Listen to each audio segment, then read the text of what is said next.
Unspoken Issues. That's right. We are back with Extreme Justice number 0. But how did we get there? Well, it's another poll, if I remember correctly. And to help me find that, because we certainly don't have it ready, I'm sure. Chris Armstrong's here. Chris, you ready to let's go dive into the Unspoken This one should be site. easier to locate. Site. Yeah, so I got it here. This was from December. Actually ended up getting quite a few more votes than I expected. Yeah. Okay. So, but eking it out, the poll was between Extreme Justice number 0 and ForceWorks number 1. So we were going with the extreme versions of the Marvel and DC classic teams. Extreme Justice number 0 wins it with a vote of 20-19. Wow, look at that. All right. Let's talk about this real quick, because I was not reading a whole lot of DC at this time in the 90s. I know prior to this, in the very early 90s, maybe late 80s, I was picking up some DC comics specifically. I remember I've got all the just about every single Armageddon 2001 event crossover that happened. I was picking up Huntress every once in a while. It was really hard for me to land on a DC comic that I really liked. Like Batman was okay, but I wasn't buying that off the shelf all the time. So it was mostly all Marvel stuff that I was used to and actually going to spend money on. So Extreme Justice, this is number 0. It hits January of 1995, according to what I'm seeing here. So the cover date is January 1995, which means it probably released sometime late in 94. First issue titled With a Bang. And it's written by Dan Vado, pencils by Mark Campos, inks by Ken Branch, lettered by Kevin Cunningham, and colored by Lee Loffridge. So, Extreme Justice. Was this a blip on the old Armstrong radar? This was not, because this hit right in the midst of my comic book hiatus, the famous Chris hiatus from the mid-90s, where I was out of the comic book realm for about a year and a half. And so I did not know anything about this. I, started seeing it in dollar bins and stuff in like the late 90s when back by the time I was back into comics and stuff, but never had read a single issue of it. This is a book that's always kind of, along with ForceWorks, is kind of sort of mocked by comic fans as being like one of the bad 90s comics with bad 90s art and just but I'd never read it, and it was not nearly as bad as I expected it to be. But as far as Marvel and DC, I was definitely a Marvel guy, but I also was kind of a kid who would read just about any comic I could get my hands on. So I read some Batman, some the occasional Justice League, Superboy, stuff like that, Robin. Definitely in the late 90s, early 2000s, I was into Nightwing and just about any other. I was just as much into DC as Marvel pretty much by then. But in the 90s, I was mostly Marvel, but I would read some DC stuff occasionally. I've heard people talk about how Extreme Justice was not very good, and it's like I wasn't reading DC, so I didn't know specifically what people's issues were with it. Everybody was jumping on the extreme train. That it seems like that is indicative of the 90s. We got to get extreme, baby. It's extreme. We called a wrestling federation Extreme Championship Wrestling.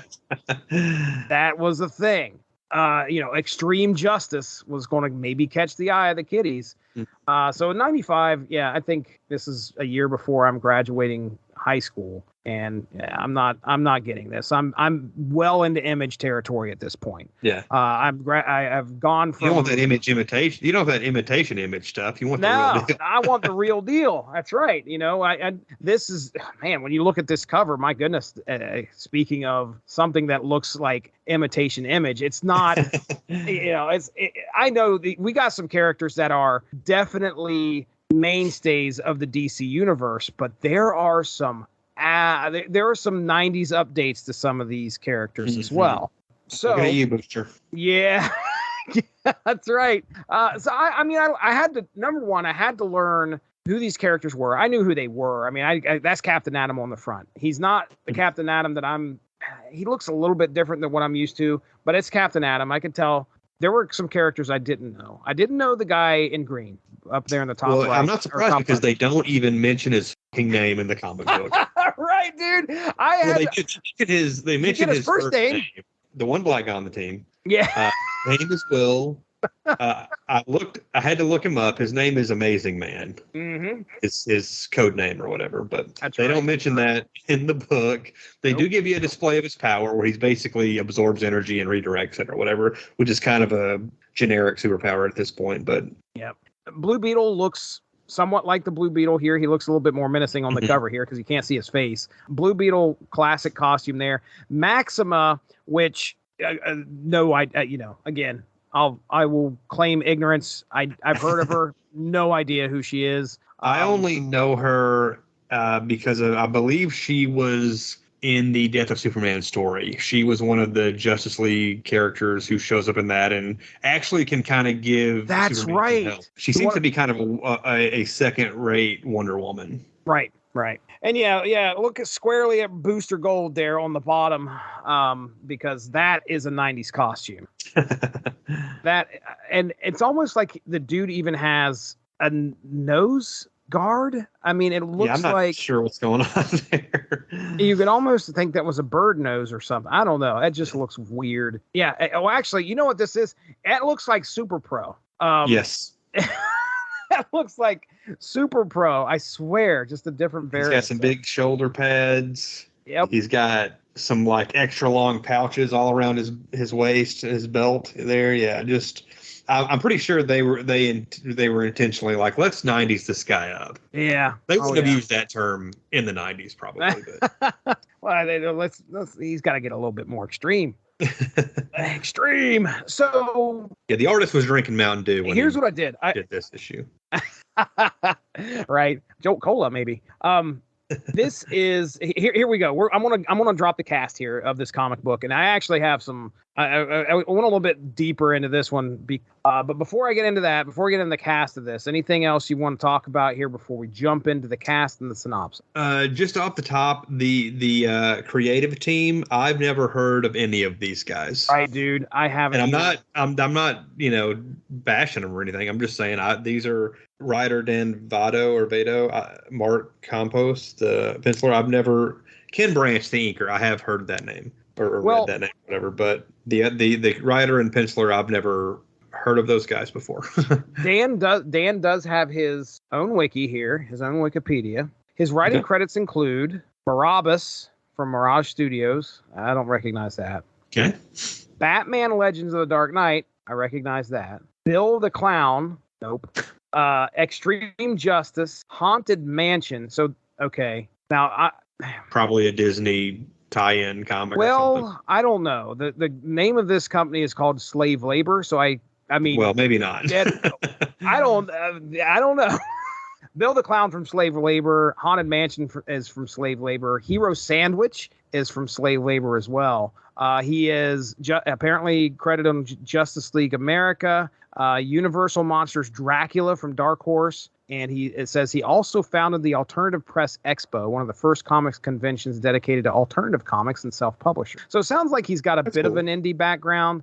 Yeah, you're right. He's not somebody that we're going to be like, oh man, you got to check out the Vado suite of comic books. So yeah, I haven't heard of any of these people. This is 1995 DC. Boy, I would have loved to have had an industry expert on here as to what the state of things were for DC in 95. I don't really think they're doing so hot, in my opinion. Like, I think this would have been after the industry kind of started to implode. So we're well past Batman's back being broke. We're past probably past the return of Superman. I believe that's not happening. That would have happened by now. Yeah, that would have happened by this time. Here's our cast. Okay, so I talked about Captain Atom. Captain Atom, created by Joe Gill and Steve Ditko. First appearance in Volume 2 of Captain Atom #1, March of 1987. He is a hero connected to and powered by the quantum field, the result of a secret government project. This is all from DCFandom.com here. Booster Gold. Now, supposedly it's mentioned in this comic that he had died. I might be able to shed a little bit of light on that and as to what's going on here with his new costume and everything. But Booster Gold's created by Dan Jurgens, and he first showed up in February of 96 in Booster Gold #1. He is a time traveler from the 25th century using future tech to his advantage. Recently was severely wounded, lost an arm, which, by the way, let me look at that cover again. He lost an arm. Apparently, he has a cybernetic arm that does this sound familiar? He has a cybernetic arm, and it was all thanks to our good buddy Ted Cord was able to help him out. He had lost an arm in a battle against Overmaster, and this led to Blue Beetle helping him build a new suit that keeps him. I guess it's got some life support stuff going on too. But there you go. So Blue Beetle, created by Steve Ditko and Gary Friedrich. Secret Origins Volume 2, Number 2, May of 1986 is Blue Beetle's Ted Cord's first appearance. He's smart, especially when it comes to computers and tech. He's stealthy and acrobatic. Okay. All right. Maxima. Maxima was created by Roger Stern and George Perez, first appearing in Action Comics number 645 from 1989. She is from the planet Almerac, and when you look at her fandom page and check out the list of powers, it is a lot. She's one of the more powerful ladies, especially at this time in DC Comics. Then we have Will, Amazing Man. Will Everett III, grandson of the original Amazing Man. He can change his body to replicate inorganic matter he comes into contact with and absorb energy. Created by Dan Vado and Mark Campos. That's right. So this is his this is not his first appearance, because his first appearance is Justice League America 86 in March of 94. So he's been around for about a year at this point. But yeah, I'm guessing these guys were doing Justice League for a while, and then they spun off into this new title. So right. We got a couple. We'll just say there's some antagonists in this Zero issue, but they are very, very, very brief. I'm sure that as the series goes on, you're going to get more about these people. But we have General Singe. I'll go with Singe. This is his first appearance in this issue, and there's not really much of a prior history with this guy. You kind of get you don't know if he's shady or not. You know he works for the government, and that's about it. Then we have the Peacekeepers. They get mentioned at the very end of this issue, but there is a history. So have you ever heard of the Peacekeepers before? Maybe, but I can't tell you anything about them. Okay. Short-lived U.S. government quick response task force led by Captain Atom at one point. So that kind of spins things on its head when Atom's looking at that screen and says, holy crap, it's the Peacekeepers. Well, he led them at one point. They first appeared in Justice League America number 80, September of 93. So it's not like they've been around for a long time. But regardless, they get mentioned at the end. So, which I just realized as you were rattling off the first appearances of all these characters, they're all relatively new characters. They're all from the 80s, with the exception of Will. Who is like a year into his existence here, and every one of these except for Amazing Man all appeared in the 80s. Like the next 89 was Maxima, so she's pretty young too, I guess you'd say. So yeah, they're all like within the last 15 years. And none of the big guns obviously are in this one. Justice League, especially like for modern Justice League comics, there's like the James DeMatteis, Keith Giffen, Kevin McGuire, like Wahaha Justice League from like the late 80s. Then it kind of transitions into, there was the Justice League Spectacular, which was like a one-shot that kind of launched the early 90s era of Justice League. And then it transitions into this. And then I looked ahead from Extreme Justice. I looked up the last issue of Extreme Justice, and there's like a letters page has a farewell thing, and it basically says, from this we're launching into the Grant Morrison, Howard Porter, Big Seven, JLA, which was like the big revival of Justice League in the late 90s. So interesting. So this kind of is the last gasp before they go back to like the big guns in the Morrison era. That synopsis is coming up, but first let me talk about Amazon Music. If you're looking for a good platform that can fill those musical needs, Amazon Music has you covered. If you head to getamazonmusic.com/W2M Network, you can get a free 30-day trial where you can check out over 70 million songs. That's getamazonmusic.com/W2M Network for that free 30-day trial.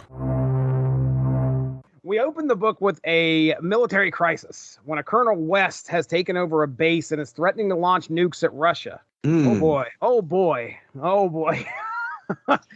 However, the Justice League, comprised of Booster Gold, Blue Beetle, Captain Atom, Maxima, and Amazing Man, Will Everett III, arrive to try to stop him. After eliminating some armed robots, they are able to contain West, but not before he is able to launch one of the nukes. Catapulting himself into the sky at super speed, Captain Atom catches up with the missile only to have it detonate midair. Luckily, he is okay. Now the team seeks a headquarters to plan their next move, and Captain Atom brings them to an abandoned silver mine whose tunnels lead to some underground structures that were once used by the federal government. This is the decommissioned Mount Thunder. But when they arrive, they are soon surrounded by another group of armed drones. As they work to destroy the robots, Blue Beetle is off to find whatever is controlling them. He soon leads the team to the hub, where they realize that Thunder Mountain has not been deserted like Cap originally had thought. At this moment, a General Singe gets a call and is informed that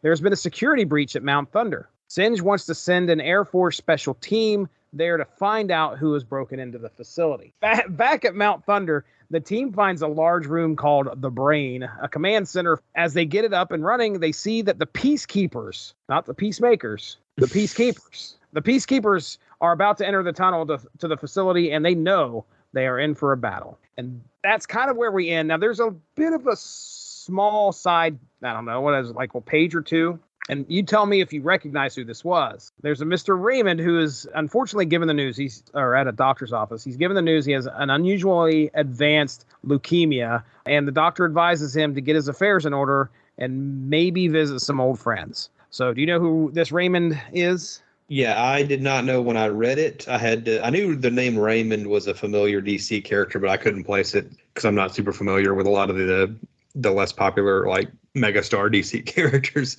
but it's Firestorm. So right. Yeah, he shows up later in the series as well. I guess he gets better. There's also a shady, like, green figure that's kind of watching Captain Atom. Captain Atom's going to run into this guy at some point. We don't have no idea who it is. We just know he's keeping tabs on Captain Atom, and he's probably going to be a big bad at some point. But we know he's got shoulder pads. That's right, he does. Damn right. It looks like he's got a ponytail, maybe. That is Extreme Justice number 0. There isn't really, there's stuff that happens here, but it's like 3 or 4 beats. It's like, hey, here's the team. Hey, where are we going to have our headquarters at? What's going to be our next few bad guys we run into? And that's it. So I had a good time with it. It's real simple. You said you didn't think it was as bad as a lot of people thought it was. I didn't either. I didn't think it was bad at all. I mean, there's not a whole lot to it.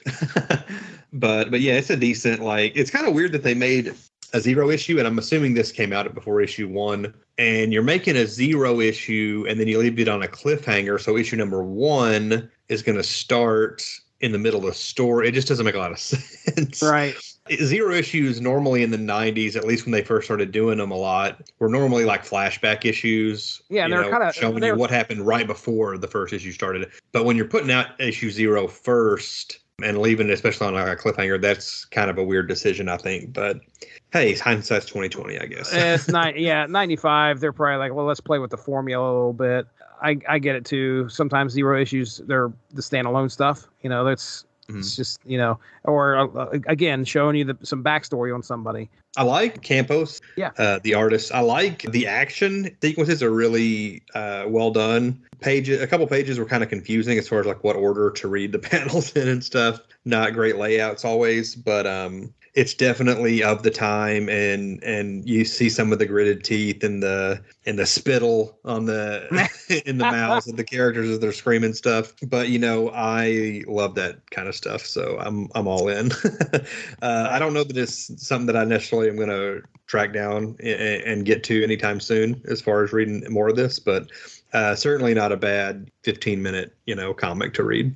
Let's pick a panel. I'm going down through here, and there's some definite, like, action-y spots. Let me see here. There's an obvious one. Is it the splash page? Yeah, but I don't know if I'm going to pick that. I'm kind of looking through here. There's not a whole lot. I mean, they're surrounded. They got their backs against each other. Oh my goodness, what's going to happen? And you got a bunch of Ed 209 surrounding them. that's decent. There's not a whole lot of action going on there. It's just. Well, I'm at the splash page at the beginning, the 2-page. Okay, gotcha. I was looking. Oh yeah, jeez, Louise. Yeah, that's action packed. What world are they flying on? They got some. I was going to mention those. I like those hover boots or whatever they've got. They basically got hoverboards, but there's like one on each foot. You got to give those not as powerful characters a way to get around these big fights. Yeah, you can't have the big guys carrying them everywhere. So I tell you what I want to do. I will go with when Captain Atom's trying to catch up. There's a sequence there. I'm going with a panel. I'm picking 2 panels, so eat that. It's when he's trying to get to the missile. Yeah. There's the missile as it's flying into the air, and he's trying his best to get to this thing, and you're like, oh man, is he going to get to it? So I'll do the missile. If I have to pick one of those 2 panels, it would be the one that looks like all you can see is just kind of like his face and the air rushing past his face. That's cool. Is strange. I like the design of the panel because it's all sketched out, kind of rough looking, but there's like 2 of them with him flying towards it, and they're kind of reversed. One panel is I see that. Yeah. In one direction, the other, but they're both like an exclamation point without the dot at the bottom. Right. So I wonder if that was intentional. That's kind of neat. My panel is going to be on the same page. It's going to be the explosion, the big nuclear explosion in the last page. All right. It's a nice looking explosion. I will. I'll second that. So, So fanboys, all the fanboys out there can have the 2-page splash at the beginning. We're going to be different. We'll take those. I really didn't have a whole lot to say when it comes to the art. The coloring looks good. If we're going to pick on Booster Gold's suit, I understand. Yeah, it's goofy looking, but whatever. Yeah, this is 95. I don't know much about Booster Gold, but I don't really know much of him having a mean streak in him, though. That's the thing. Yeah, maybe he does. That's another thing I was going to point out with Booster. He doesn't do a whole lot in this book, really, but he doesn't seem like the personality doesn't seem quite right, and especially Blue Beetle. Like he's jumping around. He in the big fight at the beginning, he tricks a couple of the robots into blowing each other up, and he's like, sometimes I even impress myself, which. He seems more like cocky than I would think. I always think of Blue Beetle as like the lovable loser type. He's not very confident. Maybe that's because the first Blue Beetle comic I read was that Justice League Spectacular one-shot where like I think Booster and a few other characters had to like convince him to come back to Justice League because he kind of felt like he was a big loser or whatever. So it seemed like the personalities were a little off, but I'm also not super familiar with the characters anyway, so maybe I'm wrong. Right.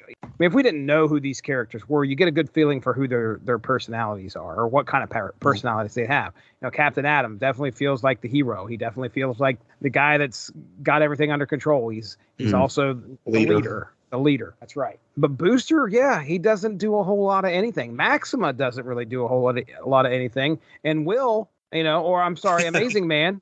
I was trying to figure out their power set as I was going through the comic, and you don't really get a whole lot of that either. Mm-hmm. It's not like, oh, hey, Maxima, go do this with your I-beams or something. They didn't feel very individual. At least some of them didn't. The only 2 that really stood out to me were Blue Beetle and Captain Atom. It's kind of Captain Atom's issue. He's kind of takes center stage. Right. All right. Anything else here before we close up shop? I think that's pretty much it. There's not a whole lot to really say about it. I didn't dislike it, and while I'm not going to rush out to read a lot of follow-up issues, it's not something I'm going to discount in the future. Maybe I'll check them out again later on down the line. Yeah, it was a good time. It was Extreme Justice number 0. This would be a good time to plug a sponsor of the W2M network, and that is Grammarly. For you, the listeners of Unspoken Issues, Grammarly is offering a free download of the Grammarly software. Grammarly's AI-powered products help people communicate more effectively. Grammarly helps you write mistake-free on Gmail, Facebook, Twitter, LinkedIn, and nearly anywhere else you write on the web. Grammarly corrects hundreds of grammar, punctuation, and spelling mistakes while also catching contextual errors, improving your vocabulary, and suggesting style improvements. To download Grammarly today, go to getgrammarly.com/W2M network. Again, that's getgrammarly.com/W2M network to download Grammarly for free. All right, Chris, let's go ahead and close up shop here. What do you got going on?